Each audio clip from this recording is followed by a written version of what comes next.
Okay, we're going to talk a little bit more about Norwegian wood. Basically, what we have is the arrangement version of the vocal. So that's why it's a very popular song, and you may have been familiar with it even before we started talking about it. But this will basically be following just the vocal. I once had a girl, or should I say, she once had me. She showed me her room. Isn't it good? Norwegian wood. It's very similar. I think the melody lines through the verses are almost always identical. Um, so when we play this, it's basically an unembellished version of the intro that we looked at. So it's almost the exact same. It's just lacking a couple of the ornaments or embellishments that were in the intro. So it's actually a little easier to play because we're not trying to mimic the intro. We're just trying to bring across the melody as we play this. Okay, so looking at the tab, we were on the D chord with the capo on the 2nd fret, and get better in the picture here. So we're starting with the open in 2. So there's our melody note, that number 2 there, and then we have our very typical strum in this, the down, up, down.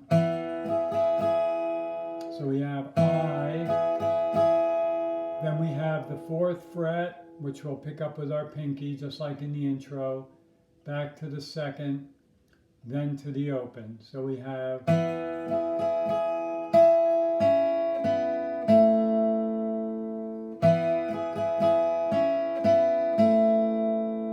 okay, now I've just tabbed the 4, 2 in the open.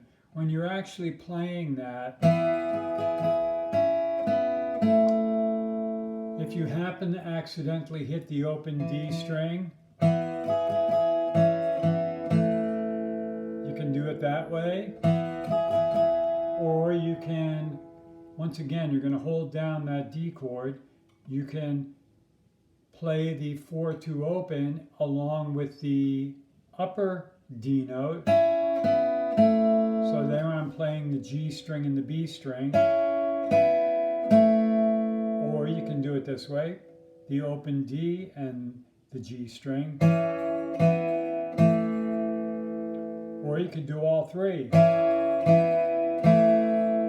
That's why I didn't put anything in there as far as saying exactly how to do that, because really any of those variations will work as long as you're playing through those melody notes. There I did it with the open D. There I did it with the B string. There I did it with both.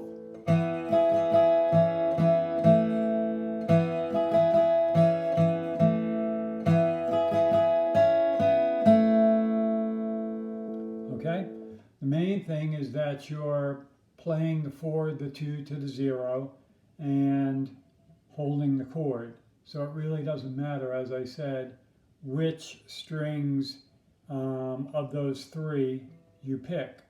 You could even just play the 4, 2, and the 0 all by themselves. That's what that would sound like.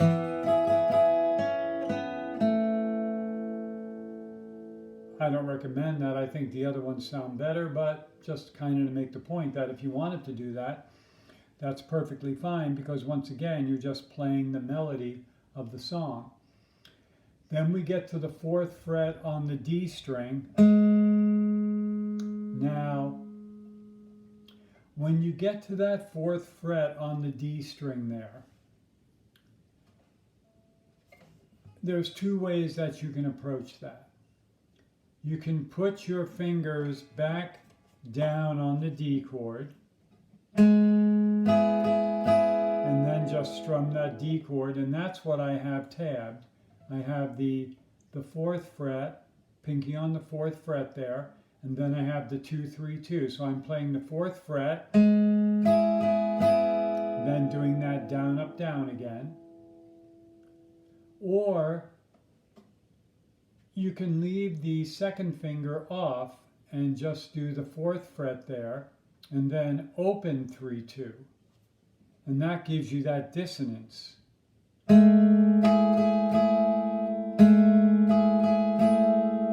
prefer the dissonance. Some people don't. So that's why I'm showing that you can put that finger back down. So you can have, or either way is fine. I'm going to play it from the beginning slowly so you can follow along. So we have the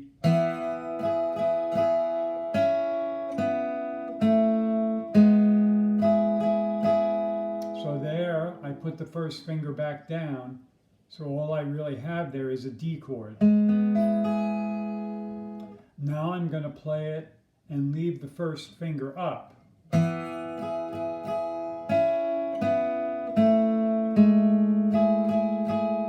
Okay, so in other words, after I played that 4, 2, 0, I didn't put the finger back down. When I got to the 4, the next 4, I left the finger up. That finger there, I left it up and then put the 4th finger down. And I end up with that crushing harmony there. Very dissonant, but I like it. I think it adds character to the song. So once again, playing that first little portion there both ways.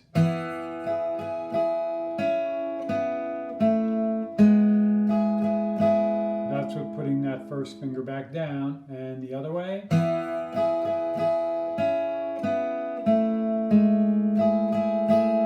That's with leaving it off. Then we have the next 4 melody notes: 2, open, 4, open. And then we strum the D chord again. Now once again, when you're playing that 2, open, 4, open, you can play any of those other strings along with that. It's going to sound fine.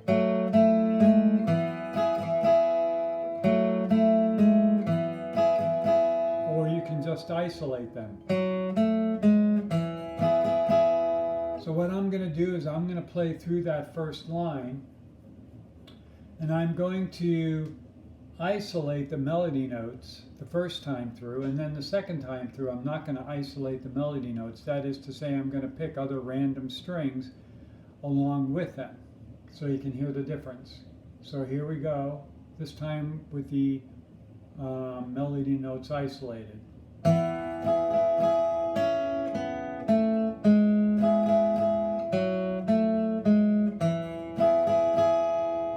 Again.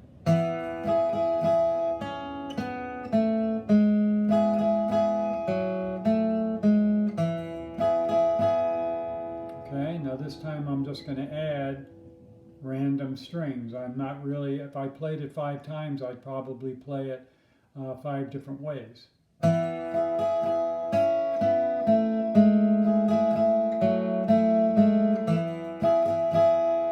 Okay?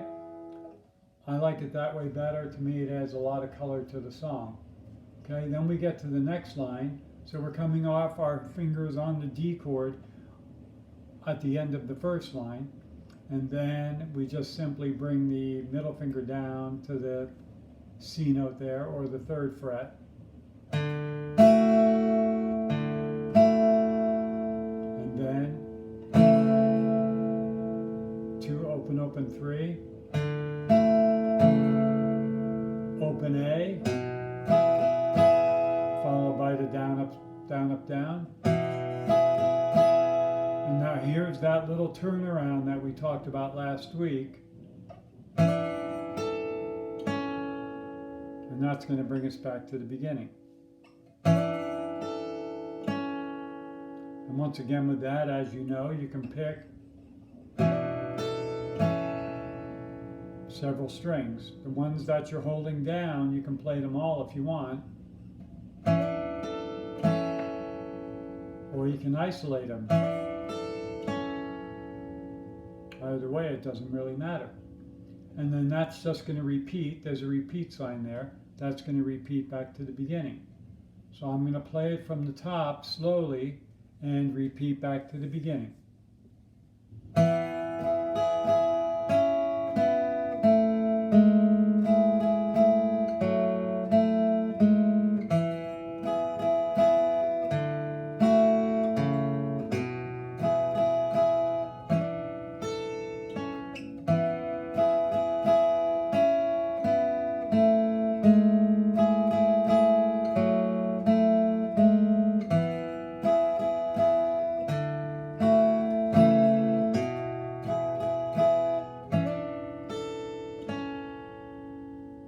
Okay. What can I add to that part? So when I'm going to take it from the second line, the where we change that chord to like that C2 chord. That's a G chord there. That 2, open, open, 3. Then we play that low A, and once again, when you play that low A, if you want to strum a few other strings with it, that's fine. And then I slide into that.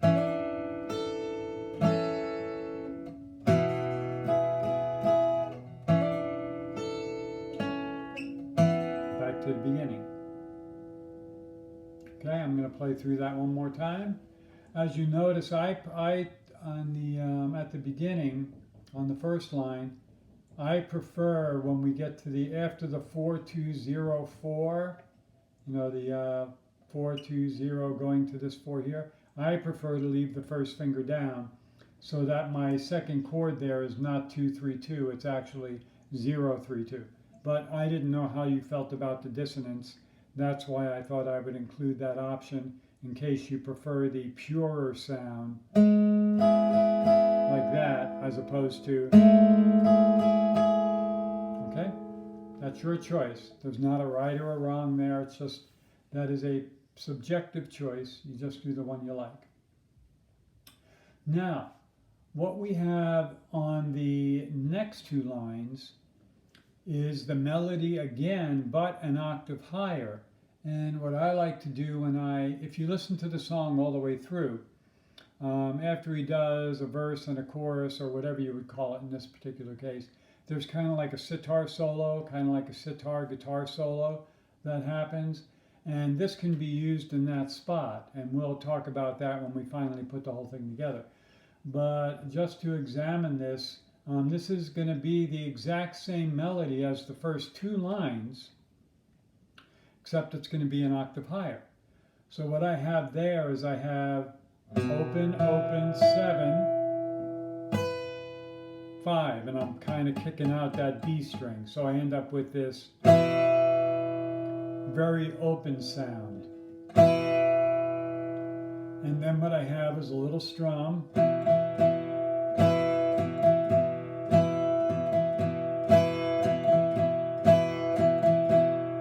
Where I'm strumming the A string, the D string, and the G string. Now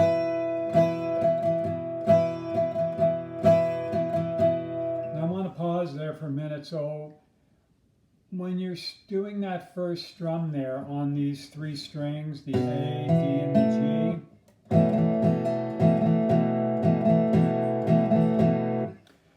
I call that focused strumming. I don't know if anybody's ever talked about that before, but it's a big thing to me in my style of playing. And that is to say, being able to strum and, for the most part, be able to isolate different sets of strings, be it 2 strings, 3 strings, 4 strings. So there I was strumming the 4 inner strings and avoid hitting the the both of the outer strings. That's a good thing to practice. You can practice that really on any chord. You could just pick a chord here, pick an E chord, say, and just to get the idea, just pick 3 strings. Let's say in this case the D string, the G string, and the B string.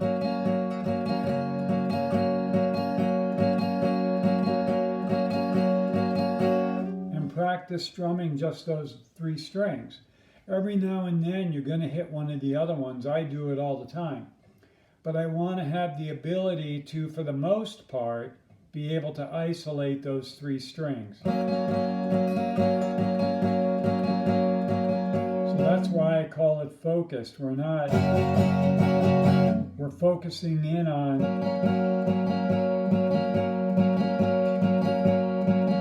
or these 3. So what we're learning to do is curtail that strum. We're cutting short the strum in both directions.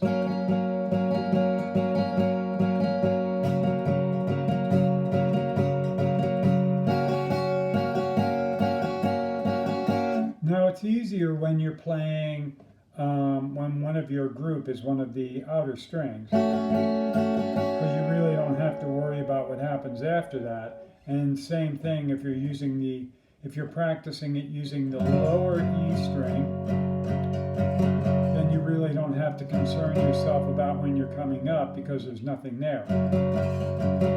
But when you're playing on the inner sets of strings, that's when it takes a bit more precision because you have a string on both ends that you're trying not to hit.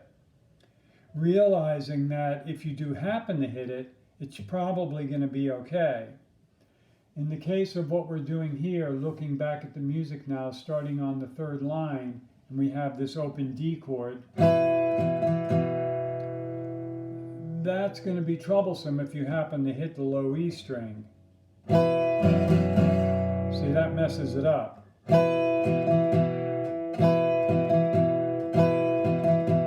So you may want, if you're having trouble with that, you may want to practice that.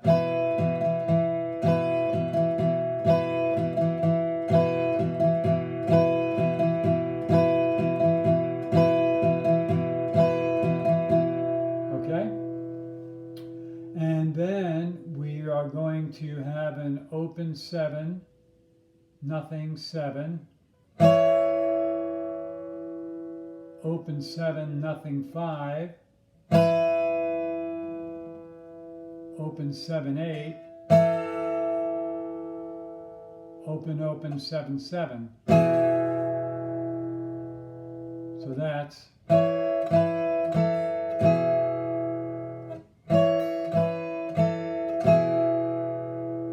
so as you can hear, that's the same melody except an octave higher. So we have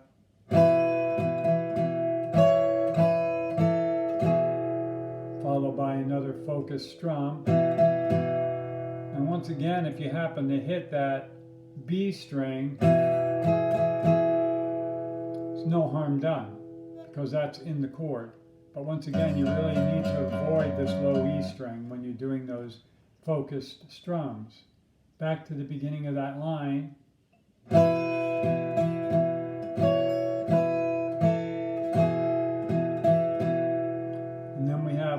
Open 7, 5. Just lift up the pinky. Open 7, 5. Open 7, 8. Open 7, 7.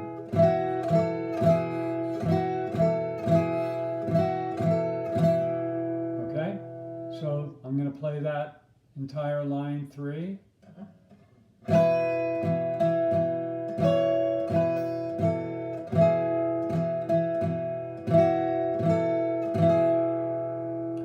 Now going into the line 4, what I'm going to do is I'm going to slide my pinky down to the 3rd fret and use my middle finger to get the 2nd fret. So I have open, 2, 3, and then a up and down strum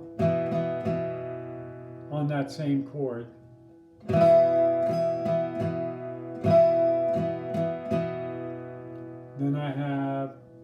open, open 1, open, open 1, 3, open, open, open, back to a D chord.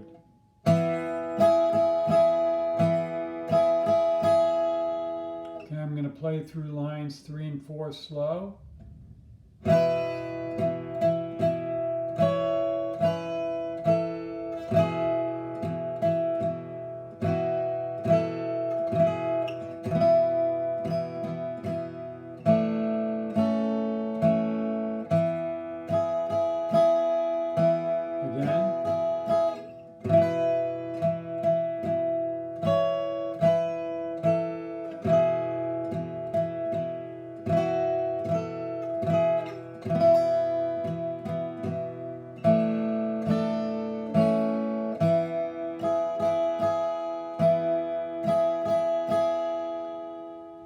So as you can see, if you watch that, it's just kind of all right there. Line 1, just kind of moving those fingers around in that position. Then the main thing is to remember when you go down to the D chord on line 4 is just to slide that pinky through your strum.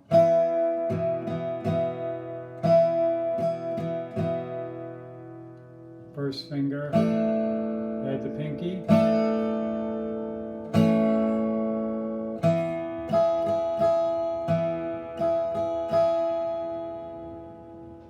Okay, so I'll play that line 3 and 4 a couple of times.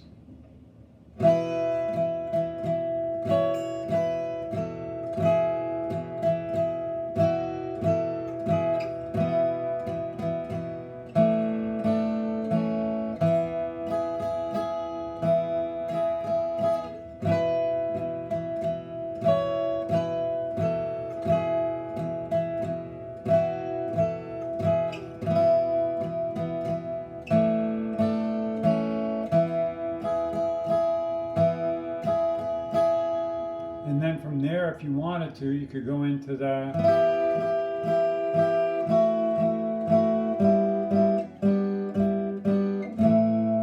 wherever that went. I don't have that tab in front of me.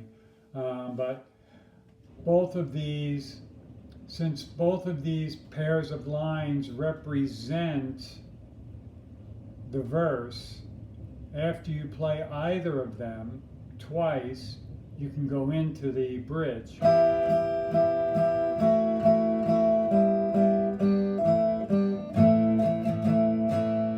Okay? So that gives you the basic melody in 2 different octaves. And then we'll just go ahead and work on that, and we'll just pick it up from there. We'll either talk about putting it all together, or we will talk about just playing the rhythm. I haven't really decided. But this gives you all the components that you need to actually play an arrangement of the song, and then we'll just talk about putting it all together and what that might entail, or a good way to put it together as far as the order of things. So there you go. Work on that. Talk to you later.